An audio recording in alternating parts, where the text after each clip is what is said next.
आदमी ने गलती से लाखों की कीमत वाली रोलेक्स गिरा दी, लेकिन जब वह समुद्र के नीचे इसे खोजने गया तो उसने अनजाने में एक रहस्यमय पत्थर खोज लिया और एक अनुभवी खजाना खोजक के रूप में उसने तुरंत पहचान लिया कि यह प्राचीन जहाजों द्वारा इस्तेमाल किया जाने वाला बैलास्ट पत्थर है।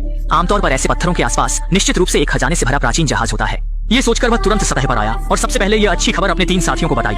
कुछ ही समय बाद वे सभी तुरंत काम में लग गए, झाड़ू और मोप लेकर समुद्र के नीचे खोजने लगे। और सच में थोड़ी देर बाद निक ने कुछ खोज लिया। जब उसने इसे बाहर निकाला तो उसने पाया कि यह सैकड़ों साल पुरानी सोने की खंजर थी। इतनी दुर्लभ वस्तु देखकर यह स्पष्ट था कि इस क्षेत्र का खजाना निश्चित रूप से अद्वितीय होगा। यह देखकर निक की खुशी का ठिकाना नहीं रहा। अब बस समुद्र के नीचे खजाना खोजने की जरूरत थी ताकि वे जीवन की ऊंचाइयों पर पहुंच सकें। खोज की दक्षता बढ़ाने के लिए वे तुरंत बाजार गए और बड़ी मात्रा में खोज उपकरण खरीदे। फिर वे इस समुद्री क्षेत्र में लौट आए, बड़े पैमाने पर काम करने की तैयारी में। उन्होंने पहले रस्सी से क्षेत्र को चिह्नित किया, फिर धातु डिटेक्टर का उपयोग करके सावधानी पूर्वक खोज की और सच में जल्द ही धातु डिटेक्टर ने प्रतिक्रिया दी। जांच करने के लिए निक ने तुरंत साथी को हेयर ड्रायर से सतह की रेत हटाने का संकेत दिया। तुरंत एक मोटी लोहे की चेन दिखाई दी। नीचे एक बड़ा वस्तु होने का एहसास करते हुए निक ने साथी को हेयर ड्रायर की शक्ति बढ़ाने का संकेत दिया।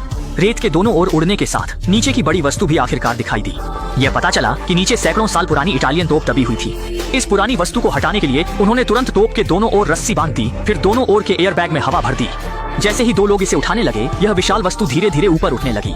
जब वे इसे जहाज पर ले जाने की तैयारी कर रहे थे तो ऊपर पहरेदारी कर रही साथी लिसा ने अचानक एक अलार्म सुना। ये पता चला कि समुद्री पुलिस नियमित जांच के लिए आई थी, लेकिन इससे समुद्र के नीचे के 3 लोग डर गए, क्योंकि वे जानते थे कि अगर यह तोप ऊपर लाई गई तो समुद्र के नीचे का खजाना भी उजागर हो जाएगा और तब संबंधित विभाग इसे कब्जे में ले लेंगे। शायद उस समय तो उन्हें एक तिनका भी न मिले। इस स्थिति को रोकने के लिए निक ने तुरंत एंटोन को कुछ हवा छोड़ने का संकेत दिया ताकि तोप अस्थायी रूप से पानी में स्थिर रहे। लेकिन जब एंटोन ने एयर बैग खोलकर हवा छोड़ी तो उसने गलती से सब कुछ छोड़ दिया। इससे तुरंत हजारों किलो की तोप अनियंत्रित रूप से समुद्र के नीचे गिर गई और एंटोन का हाथ भी गलती से रस्सी में फंस गया, जिससे वह भी समुद्र के नीचे खींचा गया। संयोग से गिरने के ठीक उसी पल तोप ने बिल्कुल सही जगह पर एंटोन का हाथ नीचे दबा दिया और स्थिति को और खराब करने के लिए उनके पास मौजूद ऑक्सीजन भी लगभग खत्म हो गई थी। मजबूरी में तीनों को बारी बारी से बची हुई ऑक्सीजन का उपयोग करना पड़ा। स्थिति की गंभीरता को समझते हुए निक ने तुरंत अपनी गर्लफ्रेंड के साथ बचाव कार्य शुरू किया, लेकिन दुर्भाग्य से यह तोप बहुत भारी थी। दोनों ने काफी प्रयास किया लेकिन तोप हिली नहीं। ये समझते हुए कि अगर ऐसा चलता रहा तो सब खत्म हो जाएगा, निक ने जोखिम उठाने का फैसला किया। तुरंत अपनी ऑक्सीजन टैंक उतार दी और बची हुई ऑक्सीजन को एयर बैग में भर दिया। फिर अपनी गर्लफ्रेंड के साथ पूरी ताकत लगाकर उन्होंने तोप को कुछ सेंटीमीटर ऊपर उठाने में सफलता पाई, जिससे एंटोन की जान बच गई। जब तीनों सतह पर आए तो समुद्री पुलिस पहले ही जा चुकी थी, लेकिन इस घटना के बाद भी वे हार मानने का इरादा नहीं रखते थे, क्योंकि प्राचीन तोप का मिलना इस बात का पक्का संकेत है कि इस समुद्री क्षेत्र में जरूर खजानों से भरा कोई डूबा हुआ जहाज है। इसलिए अगले दिन उन्होंने खोज क्षेत्र को बढ़ाया, समुद्र के नीचे के सभी प्राचीन खजानों को निकालने का इरादा किया। लेकिन खोजते खोजते उन्होंने अचानक धातु के मलबे का एक बड़ा ढेर खोज लिया।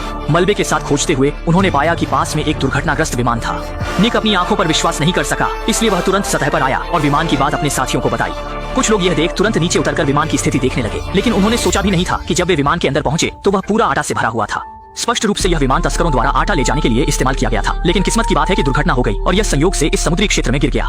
यह दृश्य देखकर निक घबरा गया, लेकिन साथ ही एंटोन बहुत उत्साहित था, यहाँ तक कि एक पैकेट लेकर बेचने की योजना बना रहा था। लेकिन निक ने सोचा कि अगर यह चीज पुलिस द्वारा पकड़ी गई तो वे जेल में सड़ जाएंगे। ऐसे गंदे पैसे को वह कभी हाथ नहीं लगाएगा।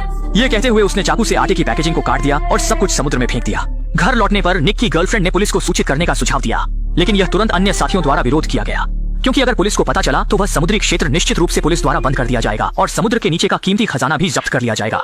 इसलिए साथी ने सुझाव दिया कि वे पहले खजाना निकाल लें, फिर विमान की बात पुलिस को बताएं। ये एक अच्छा विचार लग रहा था, इसलिए सभी ने सहमति जताई।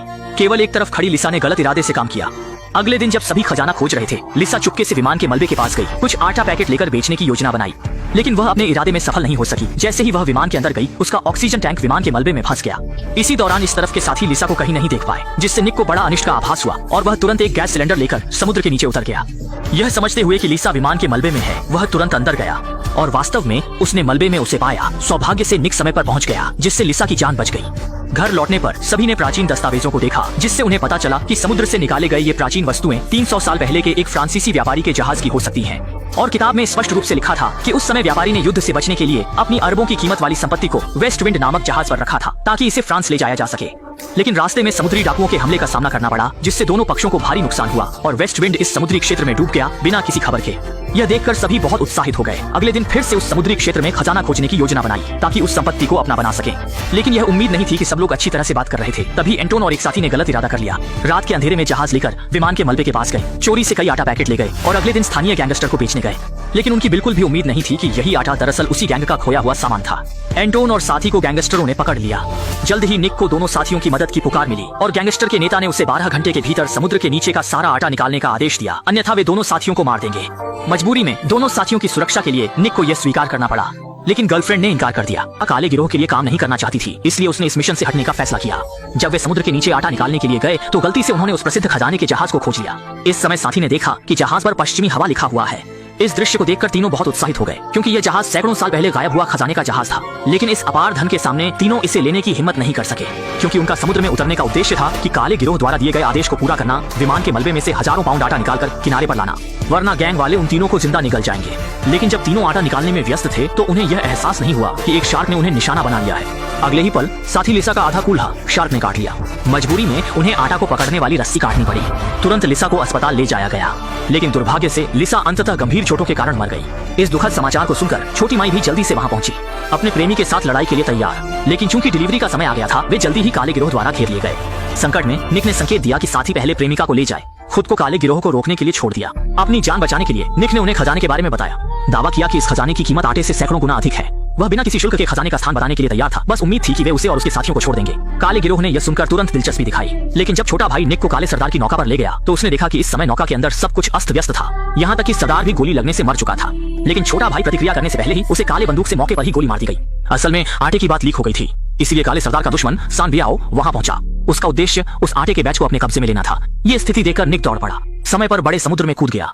पानी में प्रवेश करते ही वह मछली की तरह हो गया। बिना किसी मेहनत के उसने दुश्मन को चकमा दे दिया। लेकिन जैसे ही वह किनारे पर पहुंचा, उसे सान बियाओ का फोन आया। सोचा भी नहीं था कि उसकी प्रेमिका दुश्मन के हाथ लग गई थी। मजबूरी में निक को सान बियाओ और उसके लोगों को विमान के दुर्घटना स्थल पर ले जाना पड़ा। लेकिन निक ने भी एक चालाकी की, पहले से ही साथी को विमान के कॉकपिट में छिपा दिया। छिपकर हमला करके उसने सान बियाओ के गुर्गे को सफलतापूर्वक मार गिराया। स्थिति को गंभीर मानते हुए सान बियाओ ने जल्दी से हार्पून भरा, लेकिन निक ने पहले ही गैस सिलेंडर को उस पर निशाना बना लिया था। अगले ही पल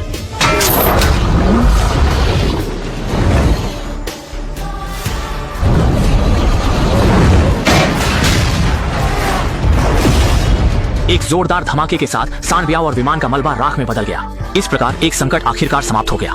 जब सब कुछ शांत हो गया तो कुछ लोगों ने समुद्र के नीचे से लोहे की टोप को निकाल लिया, लेकिन जैसे ही वे सफल होने वाले थे, रस्सी अचानक टूट गई। लेकिन हैरानी की बात यह थी कि जब तोप समुद्र में गिरी तो वह गलती से डूबे हुए जहाज को फोड़कर उसमें एक दरार बना गई और अंदर अनगिनत सोने की ईंटें भरी हुई थीं। जैसे ही उनका साथी सिर के बल समुद्र में कूदा, उसने अपनी इच्छा के अनुसार नीचे सोना भी खोज लिया। अंततः इस अपार धन के सहारे कुछ लोग वर्ग पार कर गए और जीवन की चोटी पर पहुंच गए, और फिल्म यहीं समाप्त हो गई।